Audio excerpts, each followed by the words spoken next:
بسم اللہ الرحمن الرحیم۔ آداب زندگی، عنوان کاروبار کے آداب، باب 35۔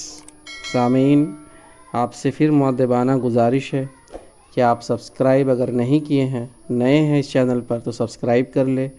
ہمارے پلے لسٹ میں جائیں، وہاں سے مزید ویڈیوز آپ کو ملیں گے۔ جو آڈیو بک ہے ہمارا، اس سے آپ مستفید ہوں، فائدہ اٹھائیں اور اپنی دعاؤں میں ہمیں یاد رکھیں۔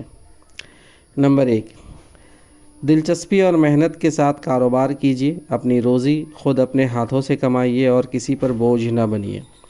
ایک بار نبی صلی اللہ علیہ وسلم کی خدمت میں ایک انصاری آئے اور انہوں نے نبی صلی اللہ علیہ وسلم سے کچھ سوال کیا۔ آپ نے دریافت فرمایا، تمہارے گھر میں کچھ سامان بھی ہے؟ صحابی نے کہا، یا رسول اللہ، صرف 2 چیزیں ہیں، ایک ٹاٹ کا بچھونا ہے جس کو ہم اوڑھتے بھی ہیں اور بچھاتے بھی ہیں، اور ایک پانی پینے کا پیالہ ہے۔ آپ صلی اللہ علیہ وسلم نے فرمایا، یہ دونوں چیزیں میرے پاس لے آؤ۔ صحابی دونوں چیزیں لے کر حاضر ہو گئے۔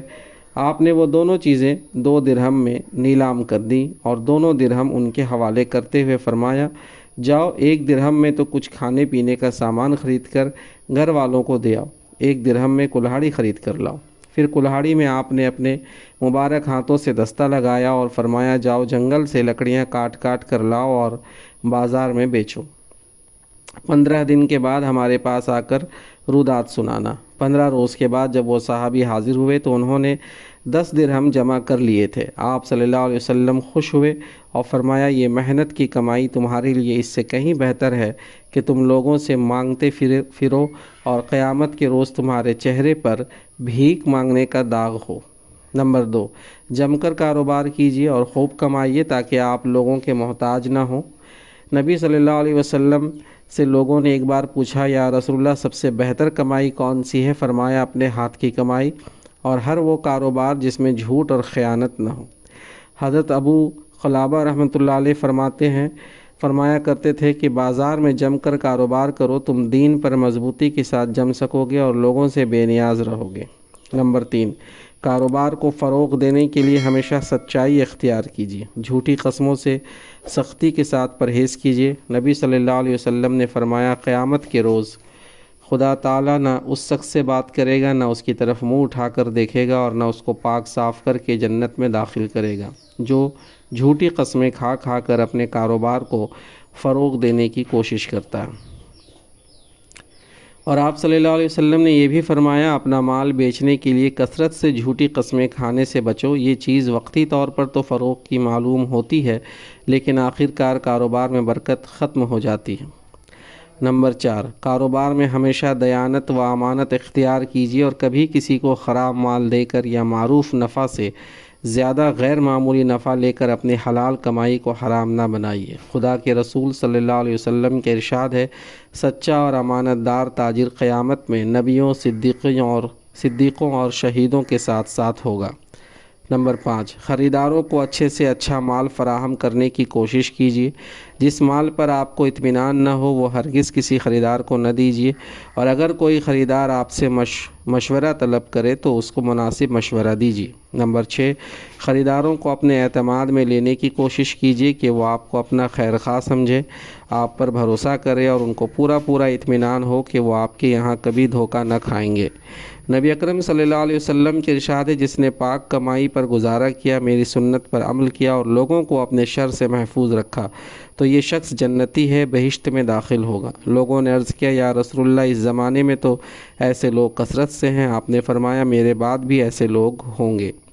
نمبر 7، وقت کی پابندی کا پورا خیال رکھیے۔ وقت پر دکان پہنچ جائیے اور جم کر صبر کے ساتھ بیٹھیے۔ نبی صلی اللہ علیہ وسلم کے ارشاد ہے، رزق کی تلاش اور حلال کمائی کے لیے صبح سویرے ہی چلے جایا کرو، کیونکہ صبح کے کاموں میں برکت اور کشادگی ہوتی ہے۔ نمبر 8، خود بھی محنت کیجیے اور ملازموں کو بھی محنت کا عادی بنائیے۔ البتہ ملازمین کے حقوق فیاضی اور ایثار کے ساتھ ادا کیجیے اور ہمیشہ ان کے ساتھ نرمی اور کشادگی کا سلوک کیجیے۔ بات بات پر غصہ کرنے اور شبہ کرنے سے پرہیز کیجیے۔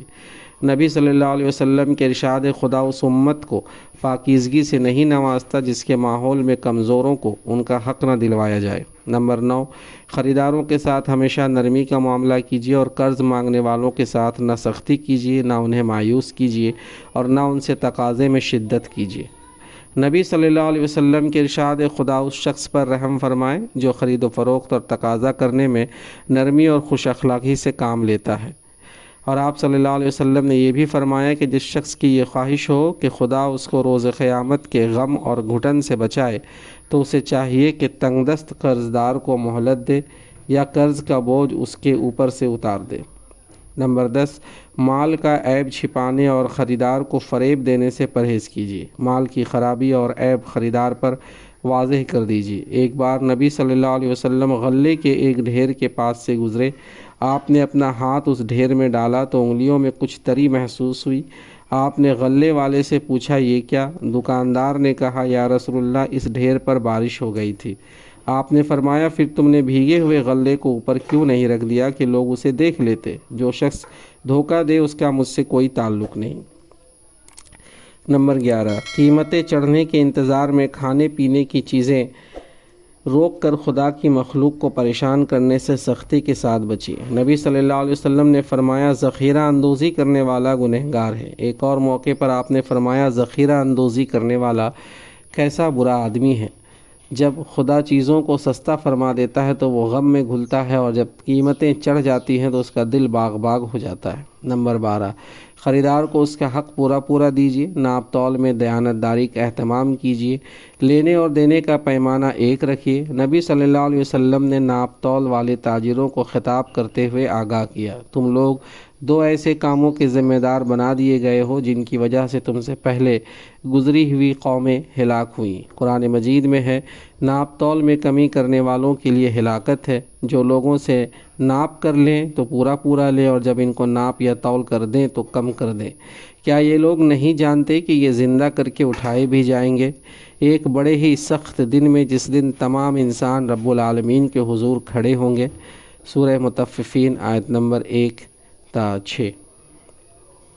نمبر 13، تجارتی کوتاہیوں کا کفارہ ضرور ادا کرتے رہیے اور خدا کی راہ میں دل کھول کر صدقہ و خیرات کرتے رہا کیجیے۔ نبی صلی اللہ علیہ وسلم نے تاجروں کو ہدایت فرمائی کہ اے کاروبار کرنے والوں، مال کے بیچنے میں لغو بات کرنے اور جھوٹی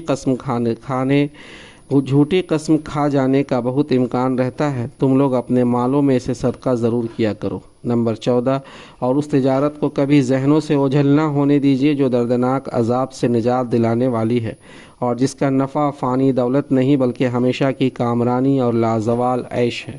قرآن مجید میں ہے کہ اے مومنوں، میں تمہیں ایسی تجارت کیوں نہ بتاؤں جو تمہیں دردناک عذاب سے نجات دلائے، یہ کہ تم خدا پر اور اس کے رسول پر ایمان لاؤ اور خدا کی راہ میں اپنے مال اور اپنی جانوں سے جہاد کرو، یہ تمہارے حق میں بہت بہتر ہے اگر تم علم سے کام لو۔ سورہ صف آیت نمبر 10 اور 11۔ آمین وآخر دعوانا ان الحمد للہ رب العالمین۔